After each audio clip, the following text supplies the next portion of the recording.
मैं Jagdish Singh चींडा x president Haryana gurdwara प्रबंधक committee असी सारे इलाके ने बैठ के फैसला लिया है कि जिस भी कलोनाइजर ने ये जमीन खरीदी है जे उन्होंने घाटा पैंदा दिसदा है तो असी जमीन की वो जिन्ने चोने ऑक्शन की है समेत वो खर्चे देने नूं तैयार हाँ। असी सारा इलाका मिल के अपनी जमीन वापस लाँगे तो जां सानू साढ़े जेड़े इदों पहलों 10 साल पहलों 10 करोड़ रुपया लिया सी समेत ब्याज दिते जान तो जां सानू प्लाट अलाट किए जान उन्होंने खुली छुट्टी है बई उन्होंने जेड़े जिन्ना किसान वीरां ने प्लाट खरीदे ने प्लाट देने ने या सने ब्याज पैसा देना है क्योंकि कुछ मेरे वीरां ने ये उत्ते बैंक लोन भी लिया हुआ है बैंक दियां किस्तां ते जेड़ा प्लाट खरीदे सन वो भर रहे हैं तो मालक अज एक आर्यन कंपनी का दिल्ली का सेठ वो बन के बह गया साड़ी उन्होंने खुली चुनौती है भी पंचायत चाहे पंचायत बह के गल करे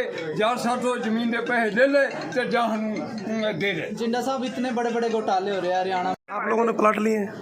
मैं सोनल कुमार सिंधर राष्ट्रीय जाट महासंघ प्रदेश अध्यक्ष जो इसके अंदर अपने इलाके के सभी किसान मजदूर दुकानदार छोटे आदमियों ने प्लॉट लिए हैं जो कि यहाँ पर अनऑथराइज का सबसे बड़ा पूरे प्रदेश में और खासकर हमारे असंध में मकान तोड़े जाते हैं। जिस टाइम ये सेक्टर कटा लोगों में बड़ी खुशी थी और बड़े चाव से किसी ने अपना कुछ बेचा किसी ने कुछ बेचा वो प्लॉट लिए गए।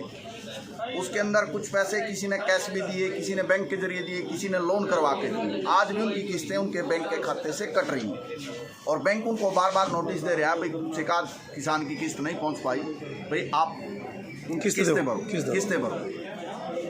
इसको ईडी ने मनी लॉन्ड्रिंग के मामले में जब अटैच किया और ईडी के अधिकारियों से अब मिले, ईडी के अधिकारियों ने ये कहा कि भाई हम जब तक ये मनी लॉन्ड्रिंग का पैसा जो भी इसके डायरेक्टर हैं उनसे रिकवर नहीं होता हम इसको अनअटैच नहीं करेंगे, चाहे आप भी क्यों पैसा ना दे बिल्कुल या कहीं से आ जाओ, जब तक वो ब्लैक मनी लॉन्ड्रिंग का जो पैसा है वो रिकवर नहीं होता हम इसको अनअटैच नहीं करेंगे। हमने कहा जी हम क्या करें? उन्होंने कहा भी आप अपना कोई रास्ता ढूंढो, कोर्ट में जाओ, यहाँ जाओ वहाँ जाओ, चलो जैसे कैसे हम जहाँ भी गए। 2018 में ईडी ने इसको अटैच किया और 95 करोड़ रुपए इसकी वैल्यू लगा दी। 2018 में जब इसकी 95 करोड़ रुपए वैल्यू लगाई गई और आज 2022 है, 2020 में इसकी ऑक्शन की गई। ऑक्शन के बाद में हम यहाँ गए, ईडी के ऑफिस गए। ईडी के ऑफिस ने इनको अपने तहसीलदार अशंत को लेटर भेजा भाई इसकी रजिस्ट्री ना की जाए, ये डिस्प्यूटेड लैंड है और इसके ऊपर जांच चल रही है। जबकि इसके अंदर कुछ गरीब किसानों ने, मजदूरों ने, दुकानदारों ने प्लाट लिए हुए हैं और वो पैसा रिकवरी के लिए बात चल रही है। हमने ईडी को ये अपना पक्ष रखा था कि ये कोई एग्रीकल्चर लैंड नहीं है, ये मंजूर शुदा सेक्टर है। कंट्री टाउन प्लानिंग ने इसको मंजूरी दी है। आपके मान लो 28 करोड़ 44 लाख रुपए हैं, आप 28 करोड़ 44 लाख की एवरेज में अपने जितने प्लॉट बनते हैं वो आप रखो और कंट्री टाउन प्लानिंग को इसको हैंड ओवर करो।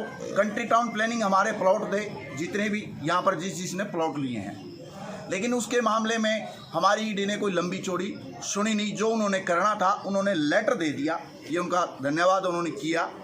लेटर दिया, लेटर आने के बाद में रजिस्ट्री रुक गई और 1-1.5 साल के बाद में अब उन्होंने मिली भगत करके किसके साथ की, किसी मिनिस्टर के साथ की, हरियाणा सरकार के साथ की या भारत सरकार के साथ की, वो तो वो जानते हैं। कोई रुद्रवीरा करके नाम कंपनी है, उसके अंदर हमें ये आशंका है कि जो इसके डायरेक्टर हैं वो भी मिले हुए हैं, उनकी मिली भगत है। जबकि 150-125 करोड़ रुपए की प्रॉपर्टी और 10 करोड़ में ऑक्शन में अगर मेरी प्रॉपर्टी आपकी किसी की भी है वो कहीं 10 करोड़ में ऑक्शन पे जा रही है और हम कहें ठीक है जी हमें कोई ऐतराज़ नहीं है, तो इसका मतलब तो हम मिले हुए। तो 36 किलो की कीमत है 10 करोड़ 36 एकड़ की, तो उन्होंने तो इसको एग्रीकल्चर लैंड घोषित कर दिया। जबकि कंट्री टाउन प्लानिंग ने इसको विद टैक्स लेकर के परमिशन दी हुई है। और हमारी यही प्रार्थना है और हमारी कोई किसी के साथ कोई वो नहीं है भाई, या तो जितने भी प्लॉट धारक हैं उनको उनके प्लॉट मिले, जो आज का उनका पैसा बनता है, आज के हिसाब से जो उनकी वैल्यू बनती है उसका उनको पैसा मिले। हमारी डीसी साहब से भी मिले हैं। डीसी साहब ने एक SIT बनाई है जिसके अंदर DRO, DTP, ADC अब तक उन्होंने अपनी रिपोर्ट नहीं बनाई है, अभी तक तैयार नहीं की है। अपने ग्राउंड पे अपने तरीके से काम कर रहे हैं, हमें कोई नहीं मिला है। और जब इसकी ऑक्शन की गई, जबकि बॉम्बे की जो भी MPID जो कोर्ट है वहाँ की जुडिशरी नहीं बनती, और जब हमारे असंध की ज़मीन है उसकी ऑक्शन करनी है, उसकी मुनादी करनी है, उसके विस्तार बांटने हैं, और जो इसके अंदर फर्स्ट ओनर हैं जिनको अलॉटमेंट लेटर दिए गए हैं, जैसे ओडा सेक्टर कटता है वो अलॉटमेंट लेटर ही देते हैं, और अलॉटमेंट लेटर ही इन्होंने दिए हैं। उसी के आधार पर हम सब अपनी मांगे रख रहे हैं, और हमारा कोई वो नहीं है। हम यही कहते हैं भी सबके प्लॉट मिले या पैसे मिले जो आज की वैल्यू के हिसाब से है। आप सभी का धन्यवाद। मैं मजदूर एकता जिंदाबाद जिंदाबाद जिंदाबाद। किसानों के साथ धोखाधड़ी नहीं होने देंगे। आज मैं जी असंध तहसील में सभी संगठनों का यहाँ पहुँचने पर हम धन्यवाद करते हैं। कल ही हमें पता लगा था भाई किसानों के साथ असंध में इतना बड़ा घोटाला हुआ है। ये सरेआम घोटाला है।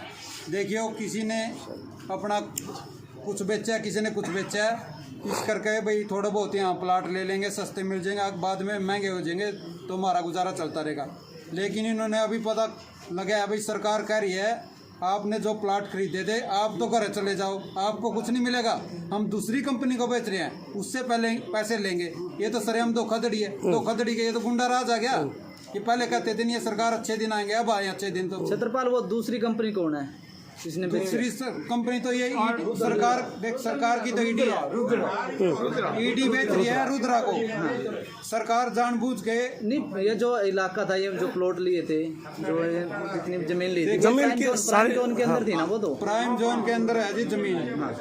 सरकार ये देखती है भी कहाँ से पैसा आएगा, कहाँ से जमीन। आप तो देख रहे सारी चीज तो कब्जे में करने लग रही है। ईडी का सहारा ले रही है, किसी दूसरी CBI का दूसरी चीज का सहारा ले रही है सरकार। सीधा तो कुछ करती नहीं।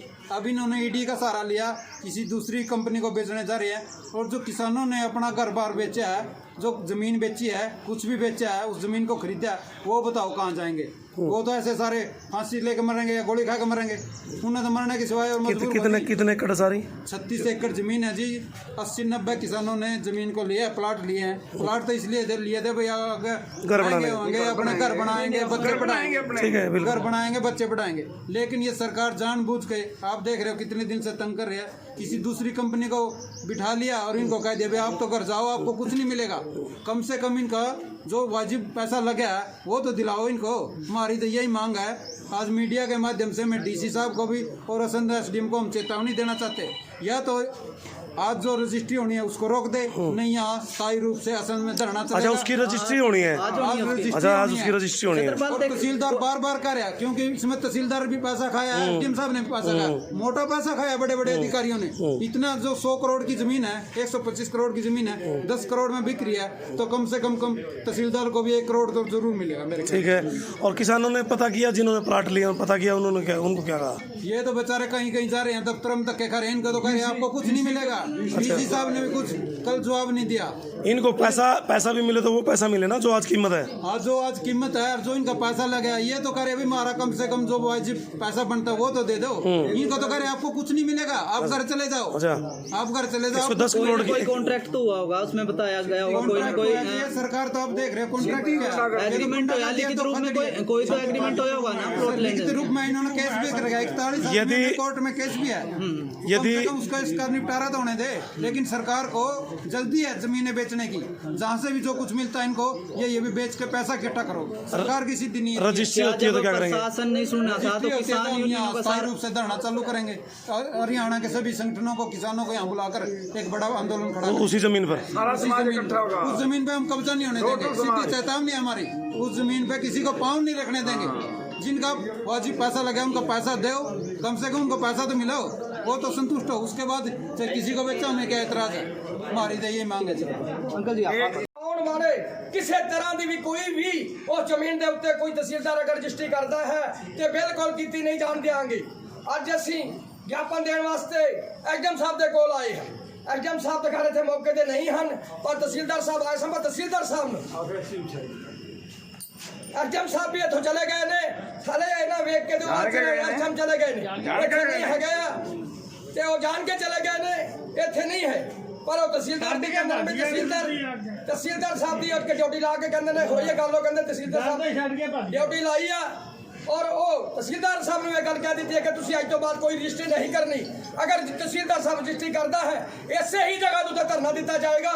एक बहुत बड़ा हरियाणे में ये मंग करते हैं कि जोड़ा एक कन्या का सकैंडल जी 115 करोड़ की जमीन का कपला है वो किसी भी ਜਿਹੜਾ ਪਲਾਟ ਦੀ ਰਜਿਸਟਰੀ ਹੋਵੇ ਇਹਨਾਂ ਹੀ ਸ਼ਬਦਾਂ ਨਾਲ ਬੋਲਦਾ ਹੋਇਆ ਜੈ ਜਵਾਨ ਜੈ ਕਿਸਾਨ। ਆ ਕਿਸਾਨਾਂ ਦੇ ਡੰਗਰ ਚਰਨਗੇ। लेता है या एक दुकानदार जी जब कोई लोन लेता है जी तो वो बैंक को पैसे नहीं भर सकता, उसकी नीलामी होती है। नीलामी होती है।